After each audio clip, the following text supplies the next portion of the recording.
Do you have a tree in your house? Is it decorated? Is it big? Does it reach the ceiling? What do you have on the top? Sounds cool. My dad and I used to go out every year, get the biggest tree you could find. You could barely get the top piece on. It was a good time.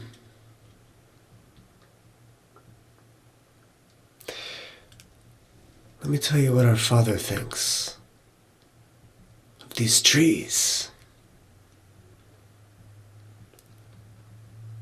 May this reach you in shalom, peace, love.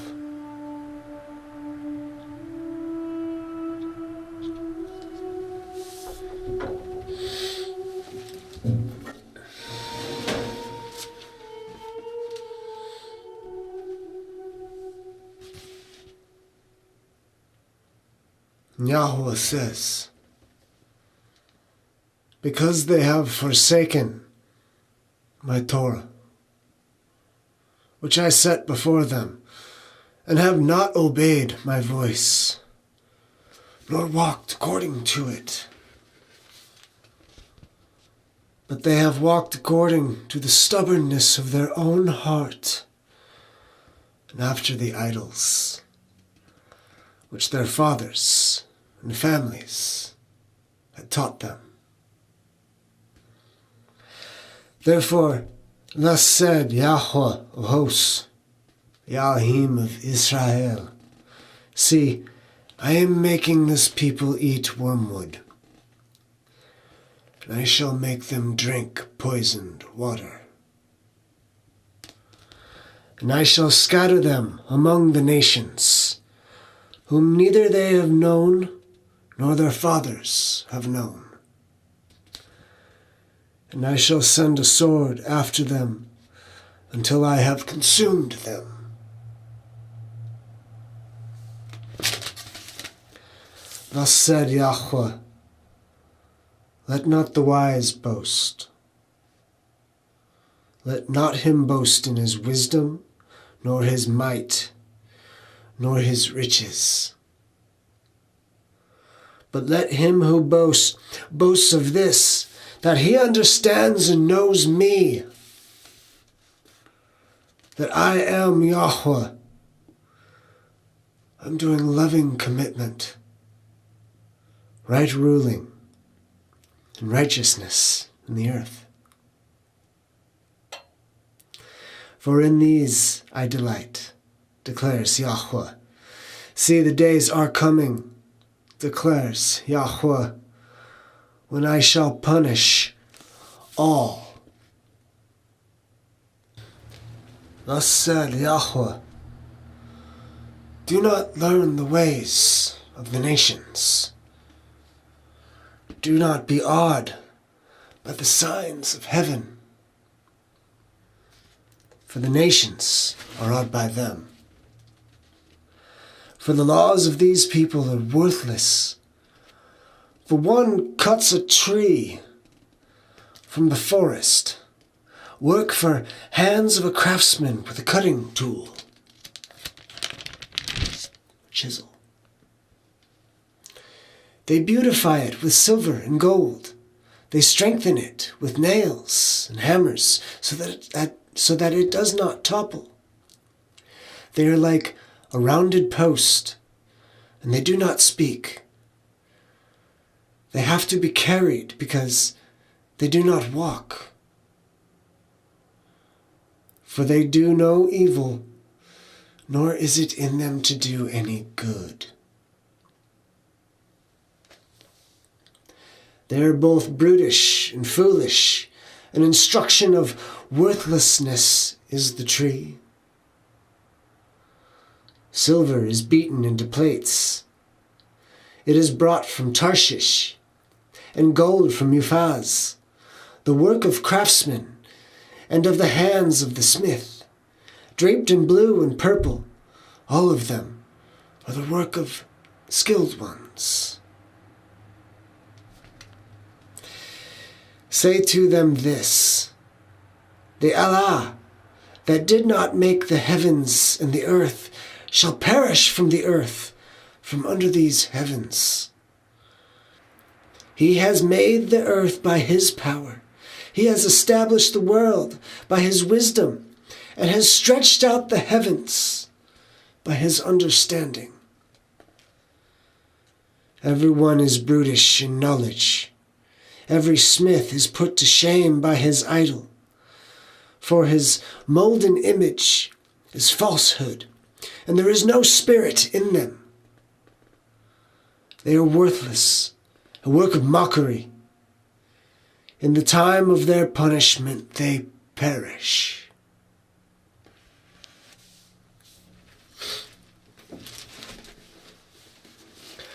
Well, it's definitely not a tree that they're directly describing here, but they beautify it with silver and gold.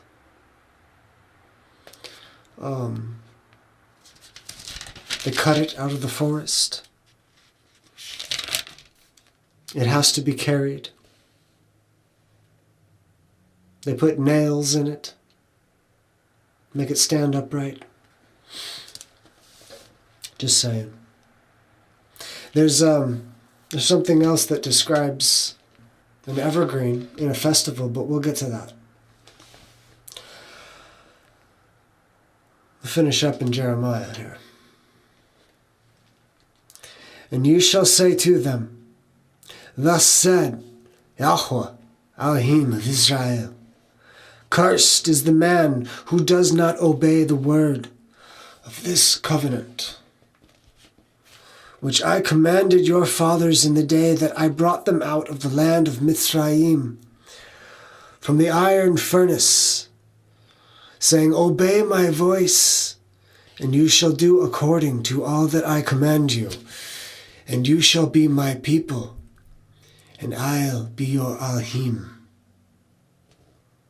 In order to establish the oath which I have sworn to your fathers to give them land flowing with milk and honey, as it is this day. And I answered and said, Amen, Yahweh.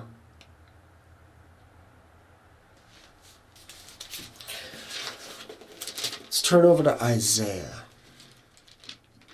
Yeshayahu. Go to chapter 14.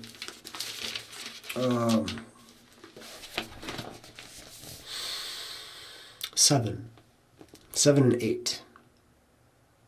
All the earth is at rest and at peace. When is that? Well, that's at the tail end of everything. Evil's gone. And all the earth is at rest and at peace. They shall break forth into singing. Even the cypress trees rejoice over you, the cedars of Lebanon singing. Since you were cut down, no woodcutter has come up against us. Come up against you to do what? Well, to cut you down. Because you're a tree.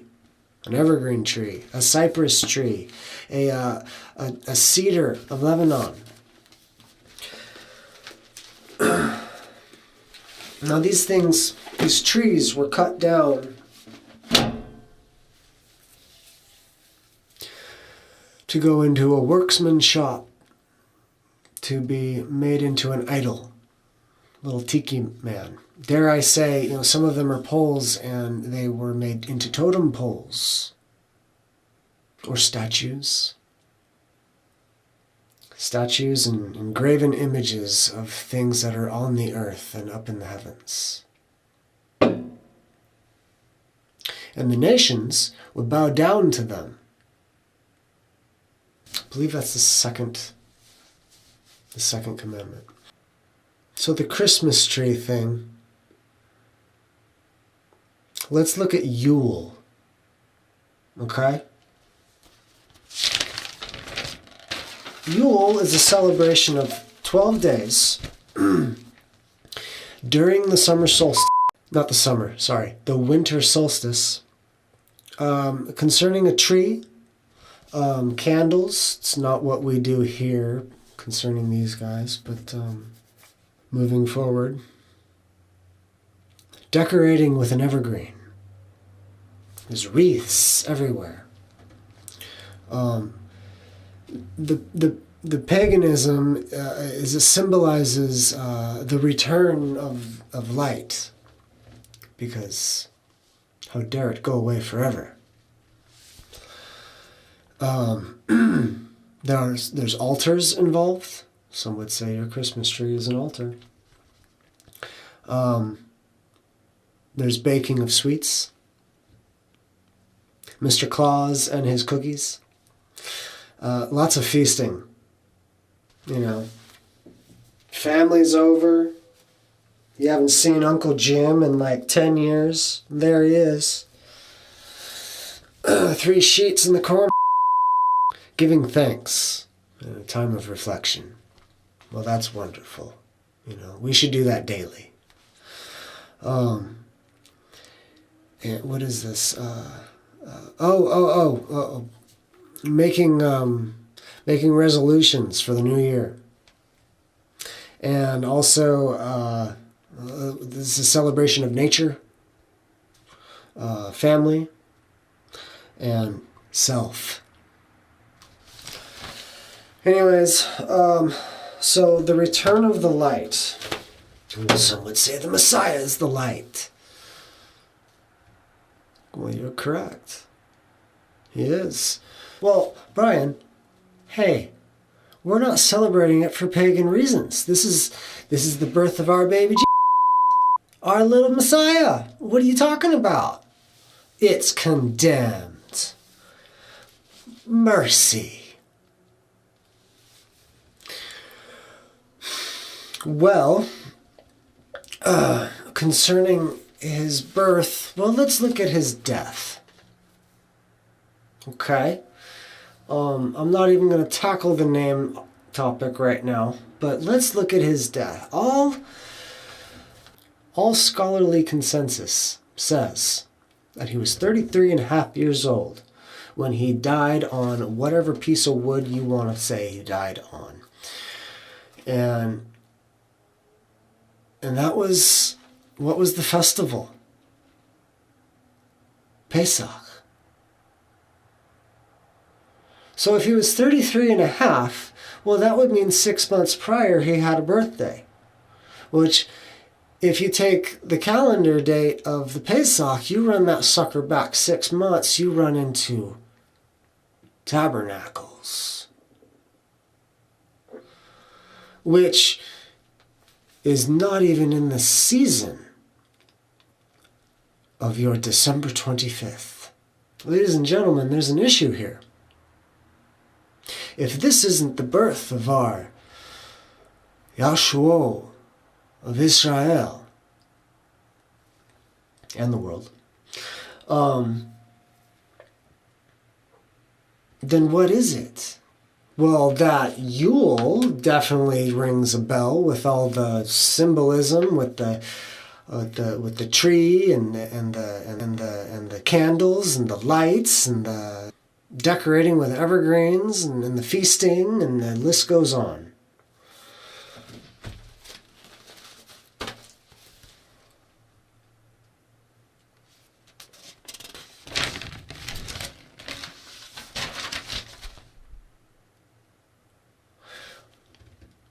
Let's turn to Luke. Now, I completely understand if you think, hey, Isaiah and Jeremiah, that's Old Testament, that's been done away with. Okay, let's turn to Luke, okay? Luke 1.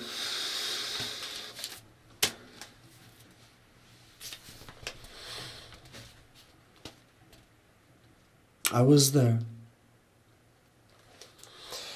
Verse 67, and I'll read for a minute. And Zechariah his father, we're talking about John here,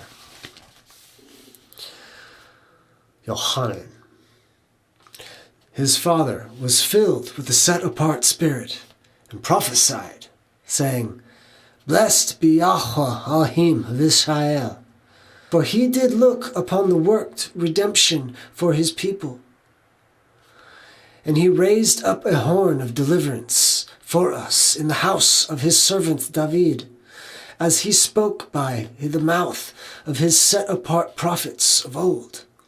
Deliverance from our enemies and from the hands of those hating us, to show compassion toward our fathers and to remember his set-apart covenant,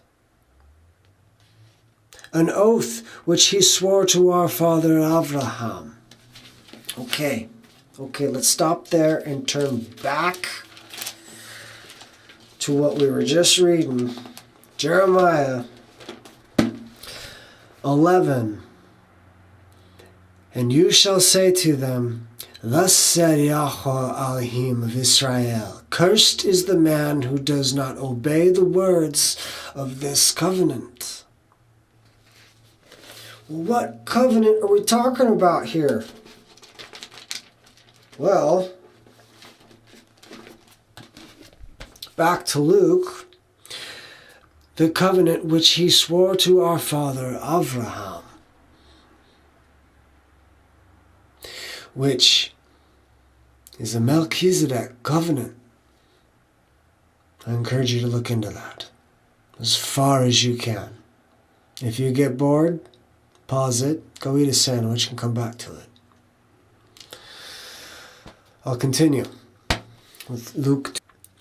To give us, being delivered from the hands of our enemies, to serve him without fear, in set-apartness and righteousness before him all the days of our life. And you, child, shall be called prophet of the Most High, for you shall go before the face of Yahweh to prepare his ways. Not way, not one way, but ways. There's many things in this covenant. And to give knowledge of deliverance to his people by the forgiveness of their sins.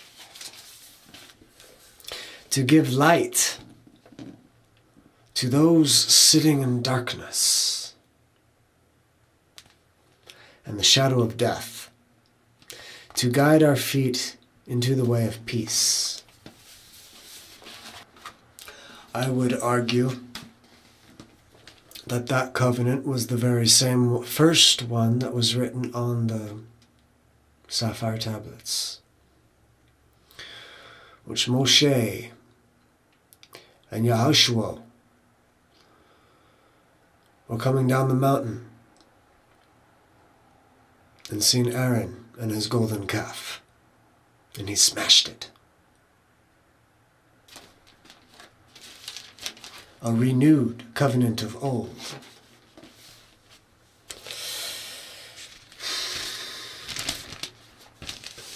But you do your research. You need to walk that walk and figure that one out for yourself. Let me close with a bit out of John.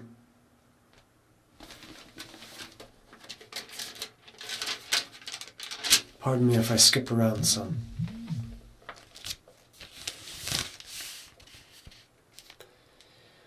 These words I have spoken to you, so that you do not stumble. They shall put you out of the congregations. But an hour is coming when everyone who kills you, murders you, hates you in their heart,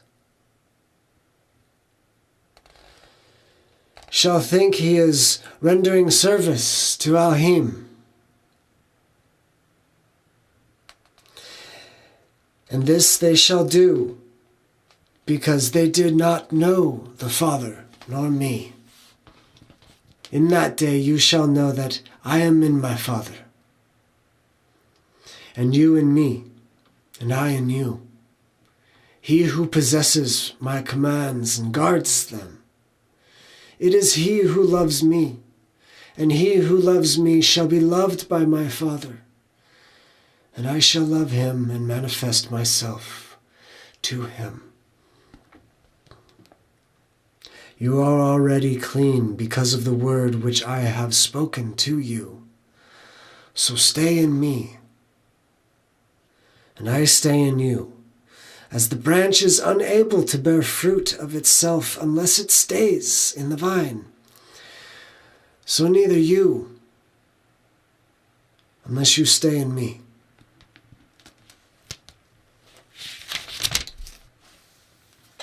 Truly, truly,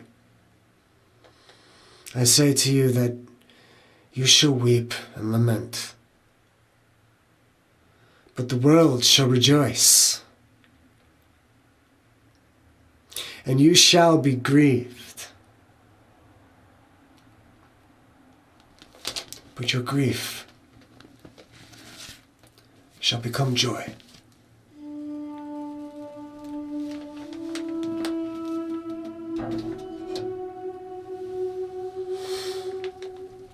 Ladies and gentlemen, boys and girls, brothers and sisters, Mamashpaka.